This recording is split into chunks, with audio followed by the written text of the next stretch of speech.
হঠাৎ করেই ঘুরতে যাওয়ার উদ্দেশ্য চলে আসলো, তাই জন্য সকাল সকাল দেখো স্নান টান করে পুরো রেডি হয়ে গেছি। যাওয়ার মন নাই, তবুও যেতে হবে।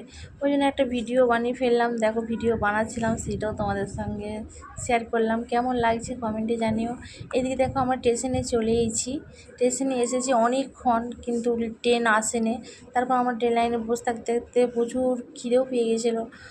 তারপরে ট্রেনে ওঠার পর দেখো এদিকে ছেলেকে ঝালমুড়ি কিনে দিয়েছি, এদিকে আমরা দুজনে চা কফি খাচ্ছি। তারপর মেয়েকেও কুরকুরে কিনে দিয়েছিলাম। আর মেয়ে তো কিছুতেই থাকতে চায়নি, প্রচুর কান্না করছিল। এই প্রথমবার ট্রেনে করে কোথায় যাচ্ছে ও তো জানে না, ও জানছে মামা বাড়ি যায়। মামা বাড়ি তো আমাদের সামনে, চট করে চলে যাওয়া হয়। ট্রেনে এটা 3 ঘন্টা 3.5 ঘন্টা লেগে গেছে।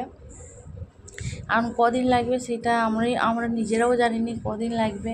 এদিকে দেখো আমরা মেয়ের উদ্দেশ্যে আবার ট্রেন থেকে নেমে আবার গাড়ি ভাড়া করে নিয়েছি।